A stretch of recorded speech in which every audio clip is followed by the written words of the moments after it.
অমুক বলেছে, তমুক বলেছে, এই বলেছে, সেই বলেছে। আরে আমি কি করছি? আমি সঠিক না বেঠিক? মানুষের রোগ যারা ব্যাধিগুলো আসে থেকে অজ্ঞানতা, না বোঝার কারণে আসে। নিজকে নিজে ধ্বংস করো, তোমার কি হবে? এই যে করোনা ভাইরাস হয়ে গেল না, করোনা ভাইরাস আসলে তো সে মরে যাবে, কিন্তু সরকার লকডাউনের পরে লকডাউন দিল, করোনা ভাইরাস বন্ধ করতে পারছিল? সবার বাড়ি থেকে ঘুরে গেছে সারা পৃথিবী, শুধু আমার দেশ না, গোটা পৃথিবী, কোনো জায়গায় বাদ দেয়নি। করোনা ঘুরে গেছে, তো সবাইকে বলেছিল, বলেছে কটা?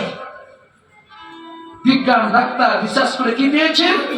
যে মানুষের শরীরে প্রতিরোধ ক্ষমতা কমে গেছে সে কটা বলেছে, আর যাদের শরীরে প্রতিরোধ ক্ষমতা আছে সে কটাকে অ্যাটাক করতে পারেনি করোনা। বাস্তবে একটা জ্ঞান দিয়ে গেছে। করোনা যখন জন্মায়নি তার আগে মহাপ্রভু করোনার ওষুধ জন্মিয়ে দিয়ে গেছে এই ধর্মের ভিতর দিয়ে, সেগুলো আমরা বুঝি বুঝি। তাহলে প্রতিরোধ ক্ষমতাটা কি মানব শরীরে? বাড়ি দিয়ে রিচার্জ করে দেখে নিয়ে। যাকে বলেন গোবিন্দ, গো শব্দে ইন্দ্র, বিন্দু শব্দে শক্তি। ধারণ করতে পারো, যদি আর না পারো তাহলে তুমি ঈশ্বর, ভগবান। আর যদি চলে যাও তাহলে জীব। তাই ধরে রাখতে গেলে সহধর্মিনীর দরকার আছে। কেউ যদি পড়ে যায়, উঠতে গেলে কষ্ট হয়, কিন্তু কেউ যদি ধরে তোলে আরামসে ওঠা যায়। তাহলে ধরে তোলার মাত্র কারা? ধরনী না, ধাত্রিক মা না? তোমরা ধারণ করেছিলে না? তাহলে ভজনের ঘরে ধারণ করবা না? বাবা ফেলে দিয়েছে পেটে ধারণ করে, আমাদের জন্ম দিয়েছে পৃথিবীর মাঝে আমরা এসেছি। এটা যেমন তোমরা ধাত্রিক মা ধারণ করেছিলে, লালন পালন করেছিলে, আর একটুখানি ভজনের পথে লালন পালন করবে না? এইটুকু করতে পারলে মা আমাদের নরজনম ধন্য। যে কি আনন্দ সেটা আমি ভাষায় বলতে পারবো না। যদি কোনোদিন কেউ পাও সেদিন বুঝবা যে হতভাগার কীর্তনটাই বাস্তব সত্য। তাই এবার বাহু তুলি গোড়া চাঁদ করে হরি ধ্বনি,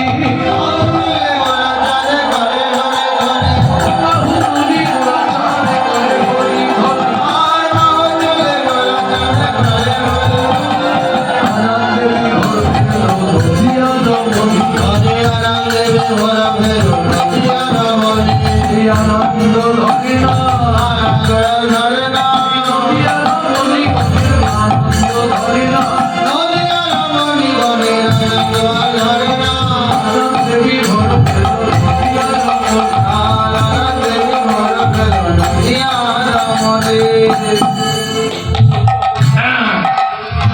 কি বলছে বলে? বাহু তুলি গোড়া চাঁদ করে হরির ধ্বনি, আনন্দে বিভোর ভেল নদিয়ার। প্রত্যেকটার ভিতরে যুক্তি তত্ত্ব লুকিয়ে আছে। বাহু তুলে দাঁড়িয়ে আছে, ও যে ফটো, হাত তুলে দাঁড়িয়ে আছে, 540-42 বছর ধরে হাত তুলে দাঁড়িয়ে আছে। কেন? কারণটা কি? হাত তো এইভাবে থাকে না, আর সেই হাত এইভাবে তুলছে, এটা হলো প্রাকৃতিক নিয়ম। এর এইবার হাত উঁচু করতে গেলে তোমার ইচ্ছা শক্তি দ্বারা তুলতে হবে। সবাই তুলছে, আমার একটু তুলি, হাত তুলে দিলে মেরুদণ্ড সোজা হবে,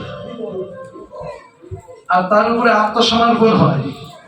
এবার হরির ধ্বনি করো, হরি বল, হরে কৃষ্ণ, হরি বল, হরে কৃষ্ণ। নামান কি হলো? নাভির নিচের থেকে টান মেরে উপর দিকে টান দিচ্ছে না? দিচ্ছে তো। সনাতন ধর্ম অনুমান না, টান মারছে। তাহলে ইন্দ্রগণ, রিপুগণ সবাই ঊর্ধ্বমুখী হয়ে গেছে, হরির ধ্বনি করছো।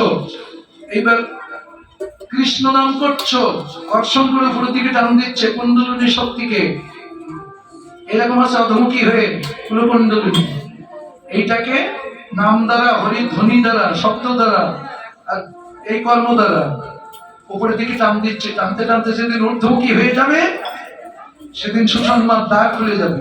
আর সুষন্মার দ্বার খুলে গেলে তখন তুমি নিজেকে নিজে উদ্ধার করতে পারবে। তাই ভজপতিত উদ্ধারণ শ্রী গৌরী গান না, ভজন আরতিতে সব ভজনের কাহিনী, সব তত্ত্ব কথা, বাহিরের কিচ্ছু না। কিন্তু আমরা কেউ বুঝি, কেউ বুঝি না। এটাই হচ্ছে বাস্তব। তাই হাত উঁচু করছে। এই নিম্ন গতি থেকে যে ঊর্ধ্ব গতি করতে পারবে, আর এমন একটা পুরুষ যে রমণী পাবে, তার পূর্ণ আনন্দ লাভ হবে এবং তার নারী জন্ম ধন্য হবে। তাই পদে লিখলেন, বাহুতুলি গোড়াচাপ করে হরিধ্বনি, আনন্দে বিভোর ভেল এই নদিয়া রমণী। রমণীরা সেদিন আনন্দ পাবে, এর আগে তুমি আমি আনন্দ দিতে পারবো না। কেননা ওর ক্ষুধা হলো 5 কিলো চাউলের ভাত খেতে পারে, কিন্তু তুমি আমি 200-300 গ্রামের চাউলের ভাত নিয়ে দেয়, অধিকার পেট ভরে। কিন্তু এই জায়গায় তো বলা, ও মুখে বলতে পারে না, ও বুক ফেটে বলে কিন্তু মুখ ফাটে না। ফাটিয়ে যাচ্ছে কীর্তন, ধর্মের পথ দিয়ে জগৎকে দেখিয়ে যাচ্ছে। আর সনাতন ধর্ম অনুমান কিছু না, সবই বর্তমান। আনন্দে বিভোর ভেল নদিয়া রমণী, আনন্দ আর ধরে না, পূর্ণ আনন্দ লাভ করছে রমণীগণ। বুঝতে পেরেছ? তাহলে এবার বউ ছেড়ে থাকবে না সহধর্মিনী হবা? বলো, পতিকে বাঁচাবে না আমরা ধ্বংস করবো? তাহলে পতিকে বাঁচানোর চেষ্টা করো। কেন? পায়ে ধরে বলে যাচ্ছি, এই জীবনের হয়তো ফার্স্ট এবং লাস্ট, আর আসতে পারি নাও আসতে পারে।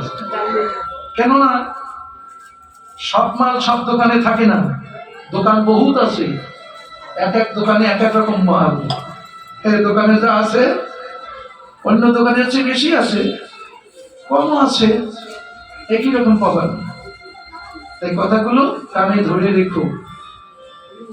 হতভাগা কি বলে গেল, সব নিজেদের বাস্তবে, অনুমানে নয়।